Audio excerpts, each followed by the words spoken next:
Hello friends, welcome back to our YouTube channel let's crack pharmacy. Myself Kanhaiya. तो आज हम finally start करने वाले हैं B pharma first semester pharmaceutical and organic chemistry unit first introduction to pharmaceutical chemistry. तो बिना time waste किए video को स्टार्ट करते हैं।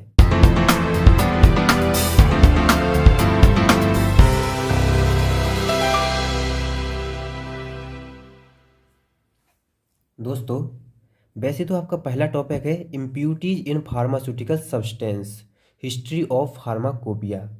लेकिन पहले आप हमें सब्जेक्ट के बारे में थोड़ा स्टडी करना चाहिए, तो हम वो आपको बताएंगे इंट्रोडक्शन टू इनऑर्गेनिक केमिस्ट्री। तो चलिए देखते हैं इंट्रोडक्शन टू फार्मास्यूटिकल केमिस्ट्री। देखिए, pharmaceutical chemistry is the branch of science which deals with the study of drugs, that is their preparation, chemical nature, composition, structure and physical और chemical properties of drugs। इसका मतलब ये है कि जो pharmaceutical chemistry है यह एक साइंस की ब्रांच है जिसके अंतर्गत हम लोग स्टडी करते हैं। कोई मान लीजिए कोई ड्रग्स है, उसे कैसे प्रिपेयर कर रहे हैं, बना कैसे रहे हैं, उसका केमिकल नेचर क्या है, कंपोजिशन क्या है, उसका स्ट्रक्चर क्या है, एंड फिजिकल और केमिकल प्रॉपर्टीज ऑफ ड्रग्स, मतलब उस ड्रग्स की फिजिकल और केमिकल प्रॉपर्टीज क्या है, ये सारा कुछ हम फार्मास्यूटिकल केमिस्ट्री के अंतर्गत स्टडी करते हैं।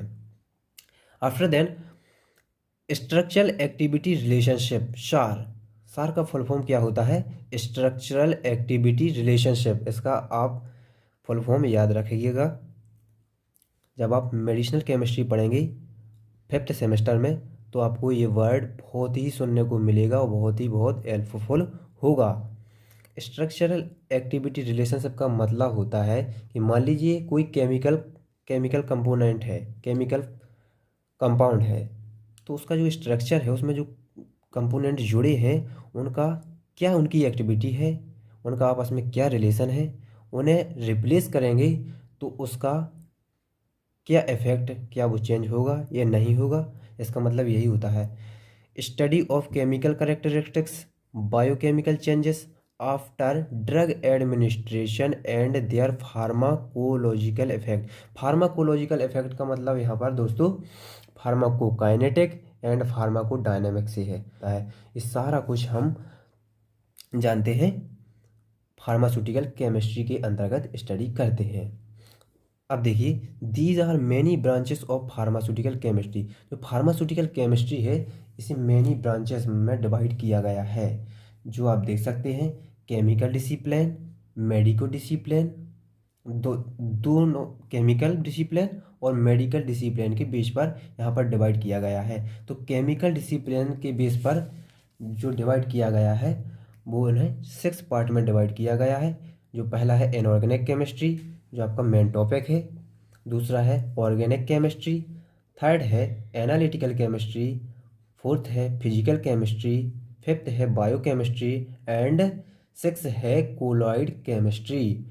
एंड मेडिको केमिको डिसिप्लिन के बेस पर यहाँ इन्हें 2 पार्ट में डिवाइड किया गया है, टॉक्सिकोलॉजी केमिस्ट्री एंड फार्माकोग्नोसी।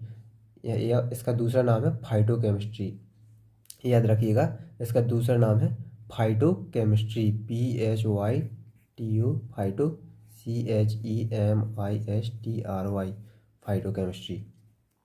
दोस्तों, यदि आपने सिलेबस वाली वीडियो नहीं देखी है तो पहले मैंने उस वीडियो का लिंक आपको वीडियो के डिस्क्रिप्शन बॉक्स में और आई बटन पर दे रखा है, तो आप लिंक पर जाकर वीडियो वो भी देख सकते हैं। और साथ ही इंस्टाग्राम और फेसबुक पेज का लिंक भी वीडियो के डिस्क्रिप्शन बॉक्स में है, तो आप हमारे साथ इंस्टाग्राम और फेसबुक पेज पर भी जुड़ सकते हैं। तो आइए आप जानते हैं केमिकल डिसिप्लिन के बेस पर जो इन्हें डिवाइड किया गया है। तो पहला है इनमें inorganic chemistry, the branch of chemistry which study the reaction of properties of chemical compound that do not contain carbon hydrogen bond.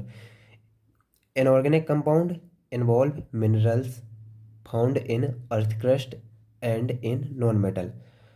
Inorganic chemistry का मतलब दोस्तों ये होता है यहाँ पर कि जो इनऑर्गेनिक केमिस्ट्री है यह एक केमिस्ट्री की ब्रांच है जिसके अंतर्गत हम ऐसे कंपाउंड्स की स्टडी करते हैं जिसमें कार्बन हाइड्रोजन बॉन्ड नहीं होता है। देखिए आप देख सकते हैं यहाँ पर लिखा है do not contain any carbon hydrogen bond. इसमें ऐसे कंपाउंड की स्टडी करते हैं जिसमें कार्बन हाइड्रोजन बॉन्ड नहीं होता है। आप इस वर्ड को याद हमेशा के लिए याद रखिएगा कि कार्बन हाइड्रोजन बॉन्ड नहीं होता है इनऑर्गेनिक केमिस्ट्री में। और दूसरा है ऑर्गेनिक केमिस्ट्री। ऑर्गेनिक केमिस्ट्री का मतलब है the branch of chemistry that studies chemical compound which contain the element carbon and carbon hydrogen bond. जो ऑर्गेनिक केमिस्ट्री है ये इनऑर्गेनिक केमिस्ट्री की जस्ट अपोजिट है। इसमें अपन ने स्टडी की थी ऐसे कंपाउंड्स की जिसमें कार्बन और हाइड्रोजन बॉन्ड नहीं प्रेजेंट थे, और ऑर्गेनिक केमिस्ट्री में स्टडी करेंगे ऐसे कंपाउंड्स की जिसके बीच कार्बन और हाइड्रोजन बॉन्ड्स होगा। तो आप इन्हें याद रखिएगा। अब नेक्स्ट है फिजिकल केमिस्ट्री।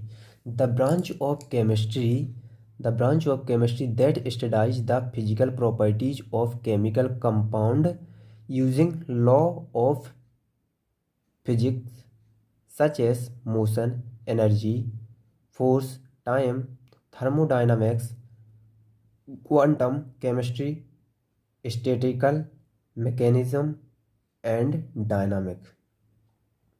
मान लीजिए कोई ड्रग्स है, उसका टाइम ऑफ ड्यूरेशन क्या है, उसका मोशन क्या है, उसका फोर्स क्या है उस ड्रग्स का, ये सारा कुछ हम जानेंगे फिजिकल केमिस्ट्री में। एंड फोर्थ आती है एनालिटिकल केमिस्ट्री।